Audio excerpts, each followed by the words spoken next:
संयोग आते रहते हैं। जैसे दिन आता है रात आती है, रात जाती है दिन आता है, ऐसे ही जीव के जीवन में संयोग वियोग आते रहते हैं। मैं 2 दिन बाद आ जाऊंगा, 2 दिन की बात है।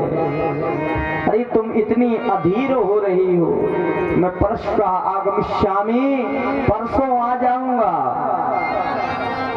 सब ब्रजवामाएं निर्निमेष नयनों से उस मार्ग को निरंतर निहारती रहीं।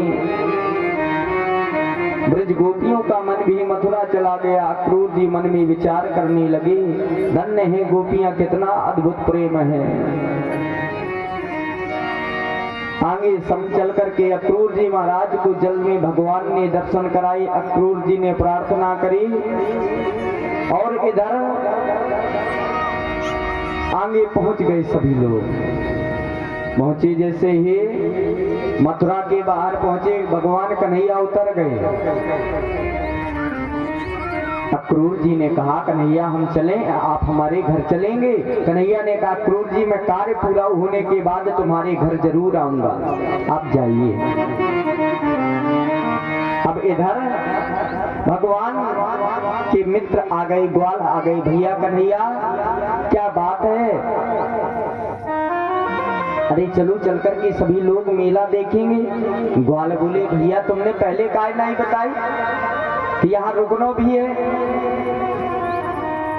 अगर रुकने की व्यवस्था अगर तुम बताते तो हम 1-2 जोड़ी कपड़ा जरूर लाते। भगवान बोले काहे भैया, हमारे मामा के यहाँ काऊ बात की कमी थोड़ी है। आगे भगवान कन्हैया निकले और जैसे ही निकले तो एक रजक जा रहा था। रजक से भगवान ने कहा भैया ये कपड़े हमारे ग्वालों को और हमें दे दो। तो उन्होंने कहा ईदास वासांसी नित्यम गिरि वेचरा वनेचरा, अरे जंगली कहेंगे तुमने ये वस्त्र क्या कभी पहने हैं? घुमाकर भगवान ने थप्पड़ मारा, रजक का उद्धार किया। रजकस्य कराग्रेण सिरा का याद पातयत, रजक को मार डाला।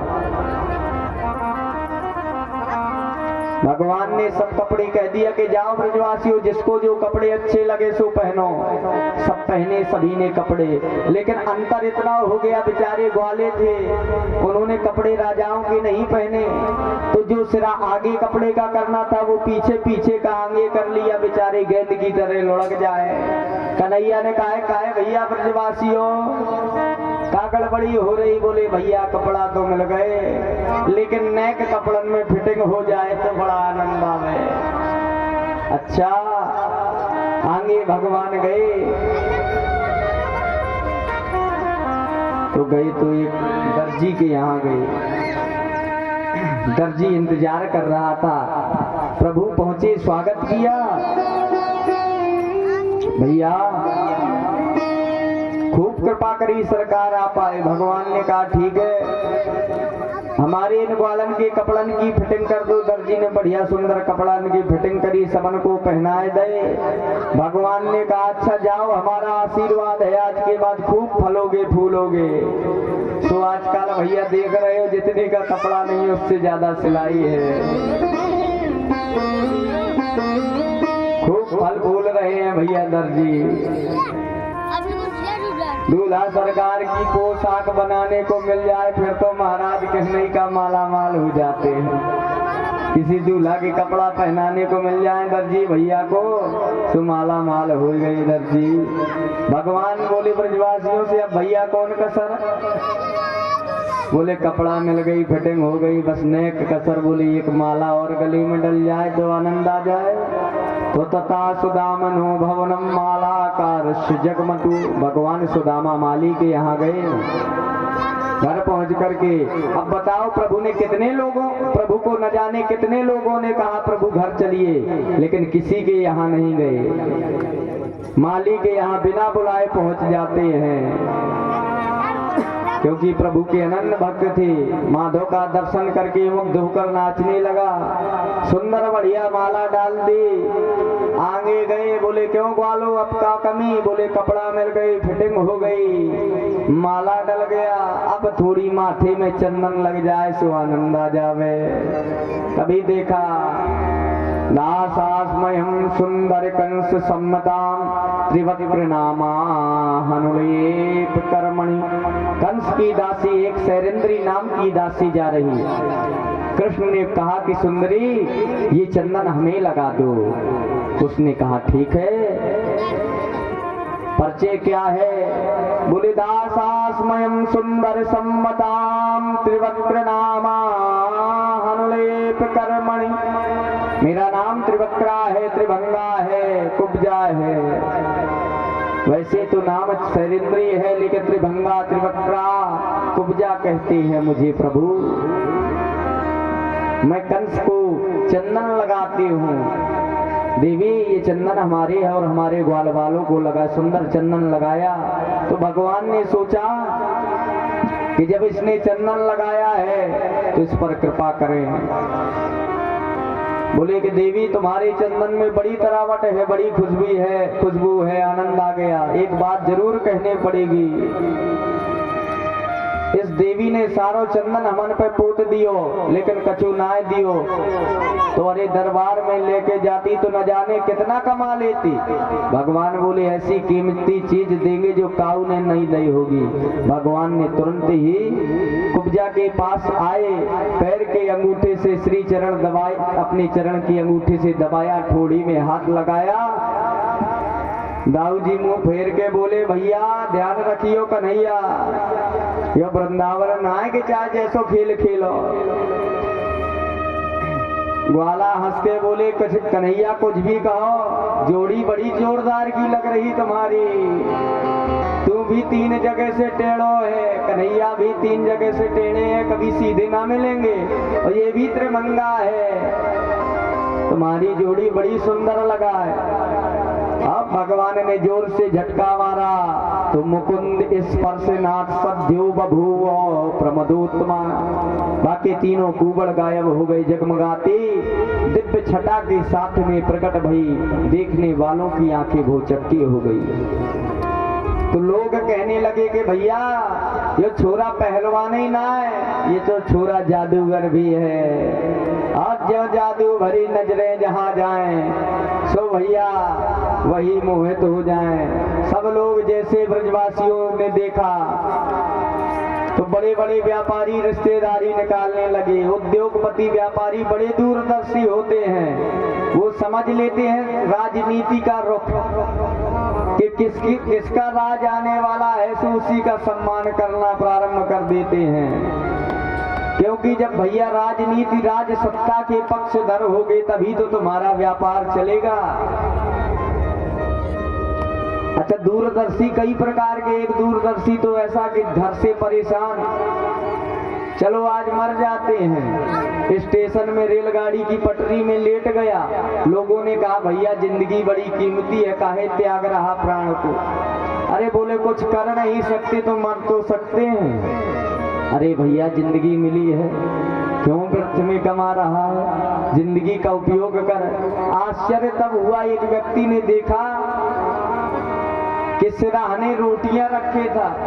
बोले ये भैया रोटियां क्यों? बोले हैं हम इतना भी नहीं जानते, अगर रेलगाड़ी लेट हो गई तो भूखों मरेंगे क्या। तो भैया जब मरने आया था तो फिर रोटियां काहे लाया था।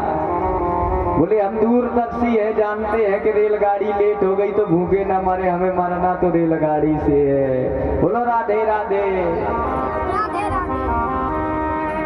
कहने का भाव व्यापारी बड़े दूरदर्शी होते हैं। आगे भगवान गए तो भगवान परशुराम के द्वारा कंस को धनुष दिया था, और परशुराम जी ने कहा था कंस ये धनुष ले जा, एक तो ये धनुष कोई तोड़ नहीं सकता, और जो इसको तोड़ देगा वो तुझे छोड़ नहीं सकता। उसी समय कृष्ण गए करेण वामेन सलील मुद्रतम सुज्जम चक्रपान मसीण पश्यताम, उठाया चढ़ाया, धनुष को 2 भागों में तोड़ डाला। कंस जान गया कि मेरी गारंटी खत्म हो गई। पट्टा विश्वास हो गया, वचन याद आ गया, घबरा गया। अब तो कंस का ये हाल, हर काली चीज में कृष्ण नजर आवे। कंस रात्रि में सोया तो उसे स्वप्न आया, स्वप्ने प्रेत परिसन्नो खरयानम विषादनम।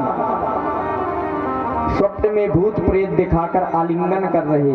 कभी देख रहा है कंस के मुझे गधे में बैठाकर शरीर में तेल लगा करके घुमाया जा रहा है, दक्षिण दिशा में ले जाया जा रहा।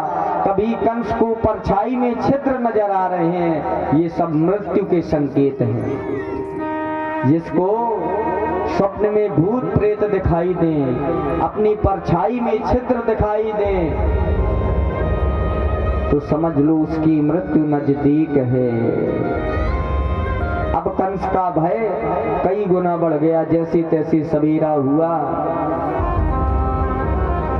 आगे भगवान आए। पहले कुबलिया पीठ को हाथी को मारा। हाथी को मार करके मल्ल के यहाँ पर गए जहाँ दंगल हो रहा था। तो मुष्टिक, चाणूर, सल, तोसल, कूट, ये 5 पहलवान थे, बड़े विशाल पहलवान। कौन कौन? मुष्टिक, चाणूर, सल, तोसल, कूट, ये कंस के 5 पहलवान। तुरंत देखते ही, हे नंद सुनो, हे राम भवंतो वीर सम्मत। अरे नंद के छोरा, बड़ा नाम सुना, चला जा, 2-2 हाथ हो जाए। नंद बाबा के छोरों ने कहा, भैया बाला वयम तुल्य बले क्रीडयस्तामि यथोचितम। अरे भैया, कुश्ती बराबरी में होना चाहिए। तुम्हारे जैसे पहाड़ जैसे शरीर वालों से कौन लड़ेगा? चाणूर ने अट्ठास किया कि 10,000 हाथी के बल वाला। कुबलिया पीठ मार दिया। बच्चा कह रहा, ना भालू ना किशोरस्तम बलश्चे बलिनाम मरा। ना तुम बालक हो ना किशोर हो, तुम तो बलवानों के भी बलवान हो। और लीला ये हतोई ने साहित्य दुपिसत भूत, लीला में हाथी को मार डाला। तो भगवान ने कहा, जब इतनी प्रशंसा कर रही हो तो बलेन सह मुष्टि कहा। बलराम जी मुष्टि को कृष्ण ने चाणूर के साथ हाथ मिला करके भयंकर मल्ल युद्ध करके मुष्टिक, चाणूर को, सल, तोसल, कूट को भी कूट डाला, सबको मारा। भगवान आए और बोले, भैया हमारे मामा कौन है जिनके लिए हम आए? तो कहा कि सबसे ऊपर जो तुम्हारे सिंहासन में बैठे हैं ना, वही है तुम्हारे मामा कंस। तो भगवान ने तुरंत ही छलांग लगाई और कंस के बाल पकड़ करके, मानो बाल क्यों पकड़े भगवान ने, याद दिलाया कि अरे कंस, तूने मेरी माँ देवकी के केस पकड़े थे ना, कितनी दया करी, तुझे तनिक दया भी नहीं आई। भगवान ने सिंहासन सहित फेंक दिया और सारे त्रैलोक का भार लेकर कंस के ऊपर गिरे। कंस का प्राणांत हो गया। बोल कंस मारे धन भगवान